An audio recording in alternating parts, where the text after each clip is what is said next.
an original MCM production.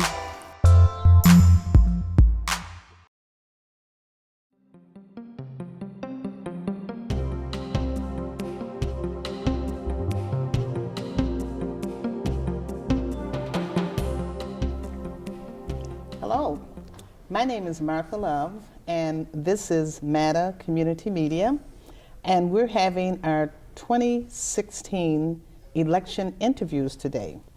And today here with me is Alderman Terry Witkowski of the 13th Aldermanic District. Hi Terry, how are you? Very good, Martha. Good to see you again. Well, it's always wonderful to see you, and it's always great to hear more about the Garden District, as you and Town of Lake and other members of the organization have done an outstanding job creating a community festival as well as creating the farmers market. And I could just go on and on and on. It's really great.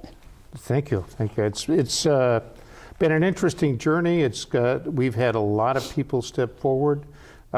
When I came into the district, I realized the power that neighborhood associations have. And I went about forming first something called the 13th District Neighborhood Association, which is now the Garden District Neighborhood Association. And then as I saw crime creep, I started to organize neighborhood associations.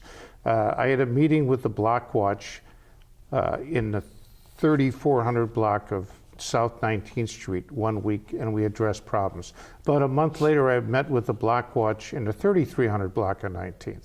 About a month later, I met with the Block Watch on the 3300 block of 18th Street and realized that block watches are a good way to address crime, but they didn't necessarily know what was happening in the next block. So I came across the thought that maybe what I should be doing is organizing neighborhood associations. And that's what we set about doing. I'd put out flyers and bring people together. We'd search out the leaders, whoever would volunteer to come forward. And at its high point, we established 13 neighborhood associations where none had existed before. I did the same thing with South 27th Street in establishing a business association, and the area around the airport as well, establishing a business association. Both of those became business improvement districts where they tax themselves to beautify the area, provide for additional safety patrols, and to promote the area. So we're in a lot better shape today because we have got active people, people who want to get involved, to come out and help make their neighborhood or their business area a better place to be. And they've worked across borders here too. The business associations have worked with neighborhood associations, and neighborhood associations have worked with each other. As things developed, the Garden District Neighborhood Association title came about as I established the Garden District. And then we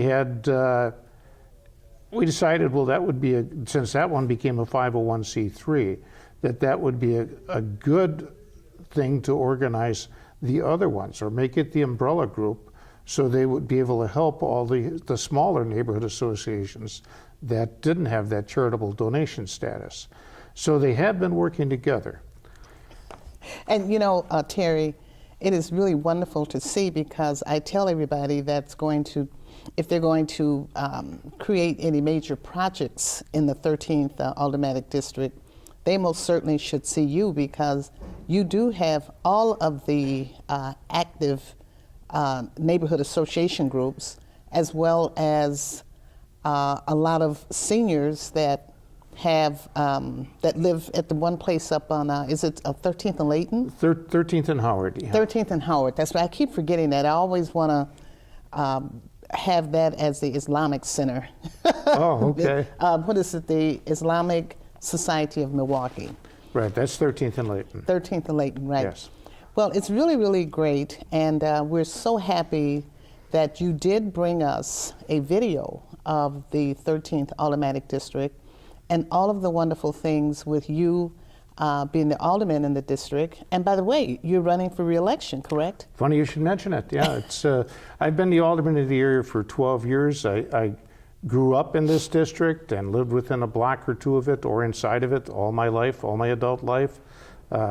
Which has been a long time now. I can give away my age if you want me to. No. But I belonged to civic groups along the way. And that's really helped. As you say, you advise people to call me, and that's a good thing because I know a lot of people after a lifetime of living in the area, setting up the neighborhood associations, working with businesses, being part of Southside Business Club, Milwaukee Society, Southside Civic when it was still around, and numerous other neighborhood or civic organizations along the way, which gave me good training for being an alderman. And you know, Terry, what I was most impressed with was the farmers market that was created over on 6th and Norwich. And the most creative part of it is all of the environmentally safe materials that you used in that whole little district there where the farmers market convenes, maybe around end of May until October? Well, let me give you some quick background here. Back in 2007, I formed a committee. I had been floating the idea of a garden district, and I just wanted to make sure people wouldn't make me a 1970s flower child or anything like that. So it wasn't really crazy. And I found out that people, especially law enforcement, firefighters, et cetera, loved to garden. And I knew that since I was a paper boy in this area, that people planted, that they had a lot of plantings alongside their house, behind their house. So we formed a committee of interested people from the neighborhood, wrote up a 27-page plan that made our district different than other districts, and actually had my district officially declared the garden district. As we went on, I'm always receptive to listening to new ideas and seeing what can be done. I had a guy named Brian Simon, who runs Simon's Landscaping, come up with an idea for a green area. And it started off being a couple of blocks, and it eventually became a 3-mile stretch of South 6th Street from College Avenue down to Howard Avenue. And we brought together 21 agencies interested in sustainability. And after 7 months of meeting, came out with a plan as well to have that area named the Green Corridor. And it would be a living laboratory of all those things, examples of sustainability. So if you get to the block around 6th and Howard, you will see that there is a solar bus shelter there. There is a solar flower, the only solar flower in the city, and that is powering a recycled rainwater stream. It's powering the outlets at our farmers market. We also have a solar crosswalk there where the lights flash. It's a push button, but it's solar powered. The Green Corridor, that effort, another committee has started, a Green Corridor committee. Brian Simon also starts something called the Energy Exchange. He's got the only mushroom factory in town inside of his building, a green roof, permeable pavement. Boy, anything you want to find that's sustainable, he has in that building.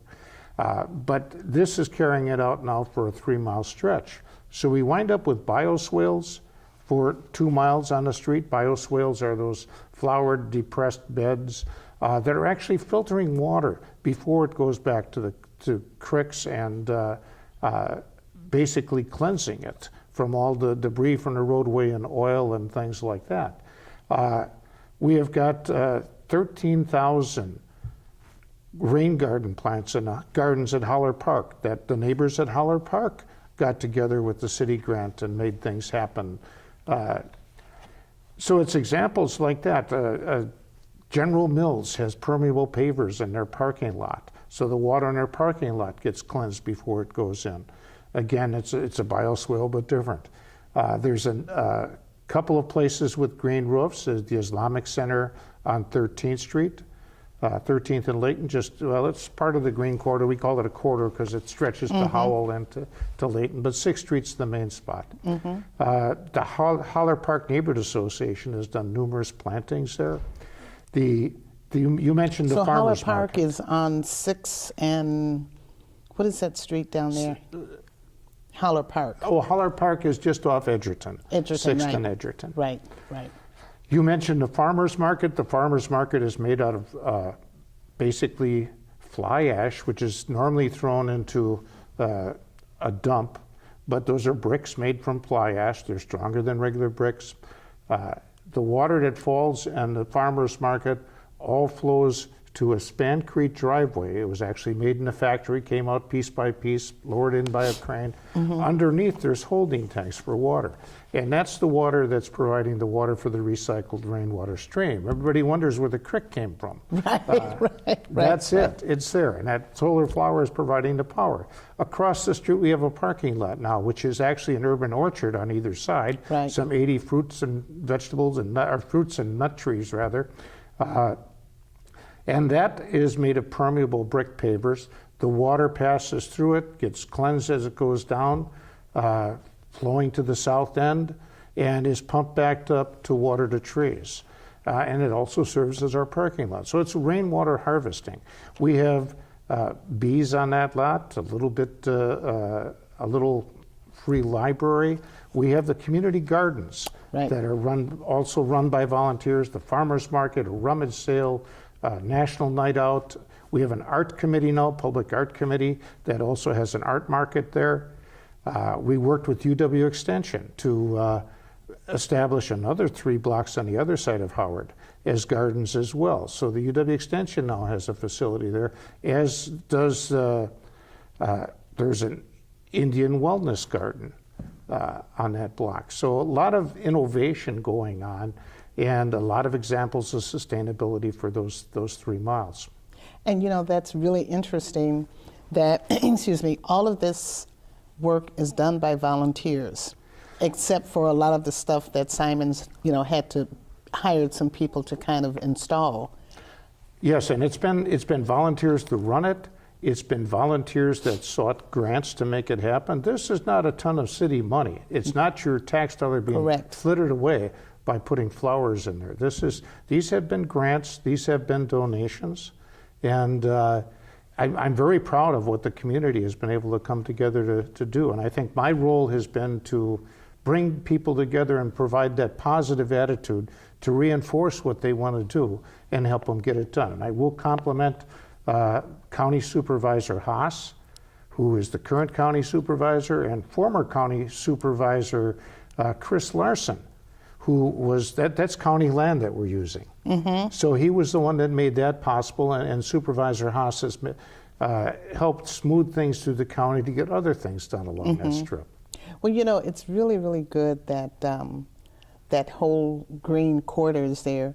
And along with the green corridor, you also have been very instrumental in creating business to come in, business development to also come into the district. You and I were talking earlier about a number of different businesses that have moved in, as well as your connection with the Milwaukee Police Department in terms of keeping the district safe and having the police at the community policing crime meetings. So you want to just expand a little bit on that?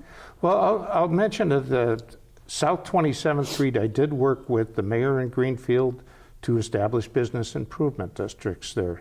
He had no business improvement districts in Greenfield, so it was a learning process, and we brought our city people to unite both sides of the street. Turned out the state law didn't allow that. It turns out that our idea was we'll do one business improvement district covering 2 cities. Well, I asked the city attorney if we could do that, and the answer was no. Then I asked, can we do a business improvement district on both sides of the street? And the answer was state law doesn't permit that. Third question I asked, and if I hadn't asked the question, we wouldn't get an answer for it. But the third question was, can we form them in both cities and contract with a third party to make things happen? And that's how it's running today. That answer was a yes. So yeah, we now have got some 17 businesses along that street that either have a new facade or a brand new building. Is this the green corridor? This is South 27th Street, which South is 27th historic Street. US 41 for 4 miles.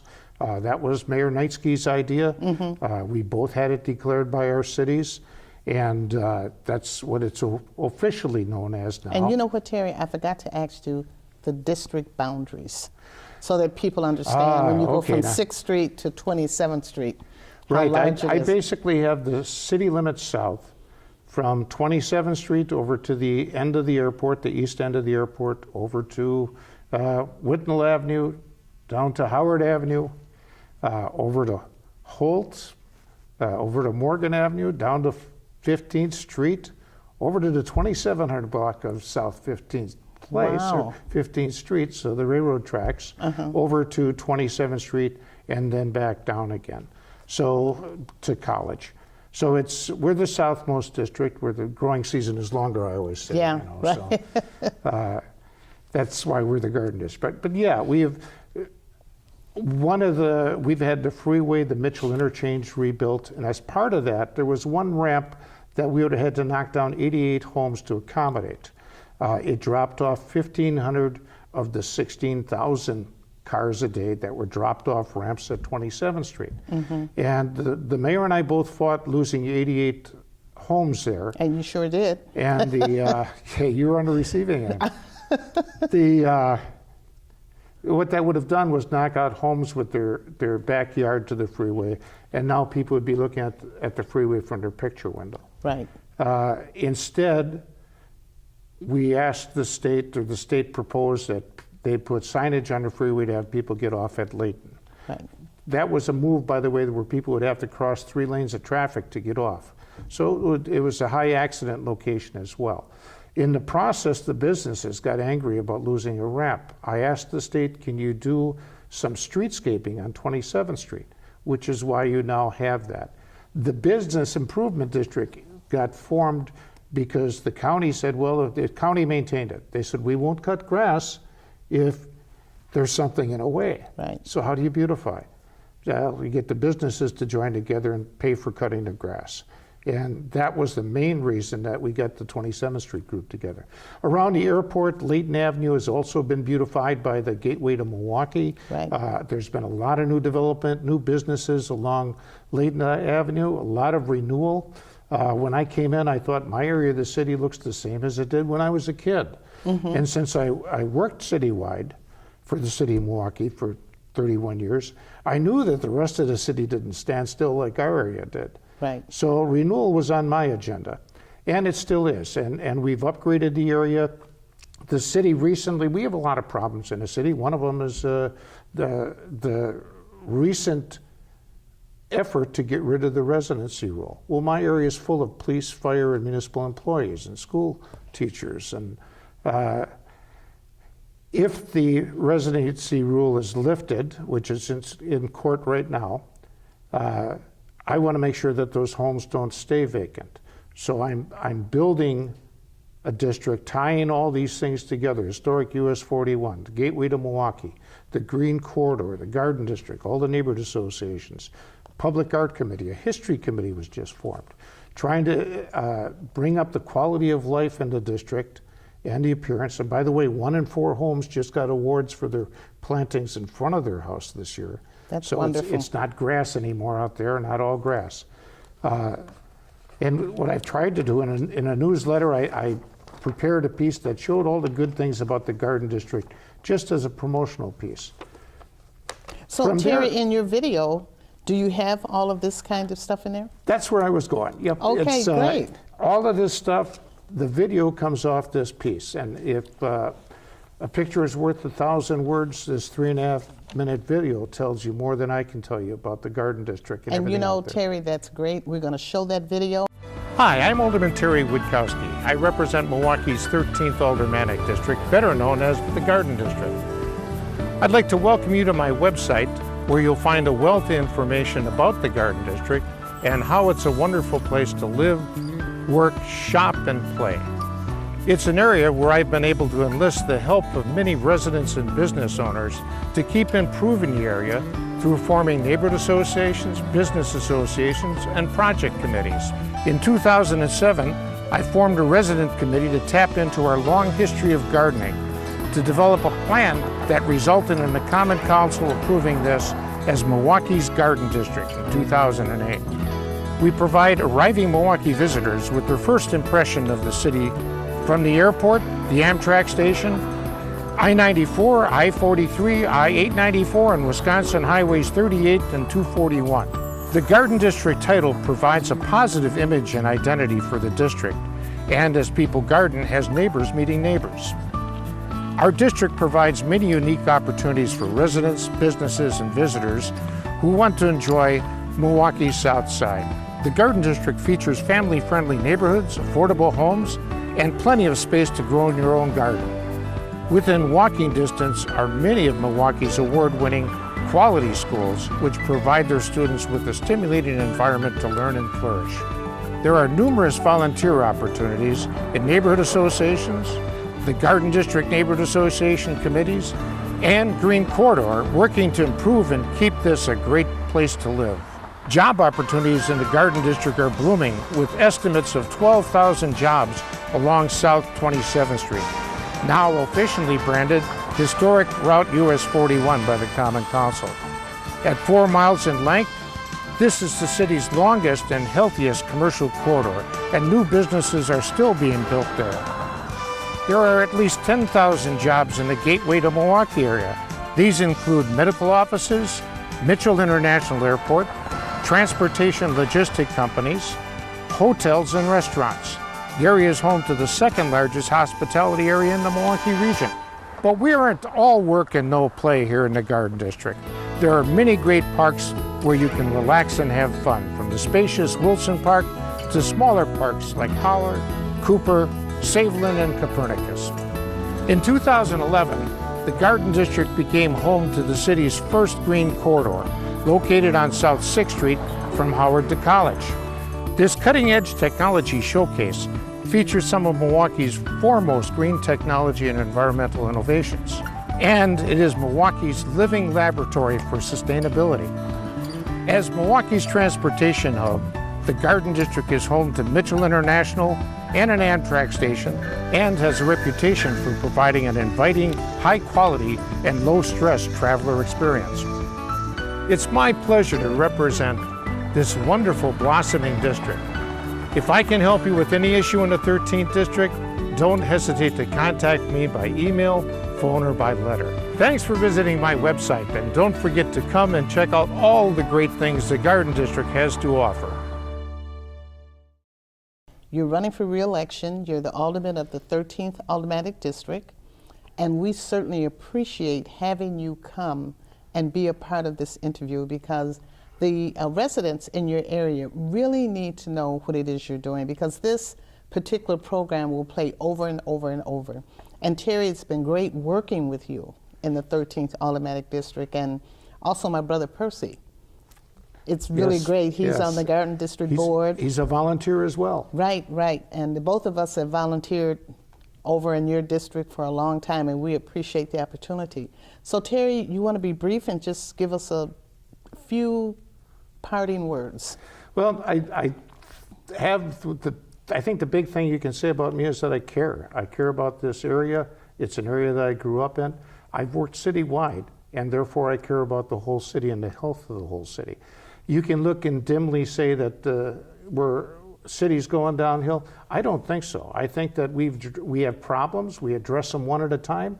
We've done a very good job of addressing them one at a time. Nothing came to where it is today overnight, and change isn't overnight. The latest thing is that, well, we had a lot of murders last year. You don't hear anybody talking about it this year because they're down. Right. No media coverage on murders this year. That's true. And it does. It peaks. We were at a very low point when it skyrocketed here for a year. And we take these problems. I'm happy to have good managers like the chief of police that works on, and the fire chief as well on his end. And we are at a low for fire deaths, even though we've made efficiencies in the fire department. Well, you know what, Terry, thank you so much. This has been Matter Community Media, and we have just demonstrated how wonderful Terry Witkowski is. Terry Witkowski is the alderman of the 13th Aldermanic District, called the Green District. The Garden District. I keep saying green, the Garden District. It is green. You should see it in the summertime at the farmer's market. Anyway, the election is April 5th, and we certainly would appreciate you if you would go out and really get engaged with the civic engagement process. April 5th. Thank you.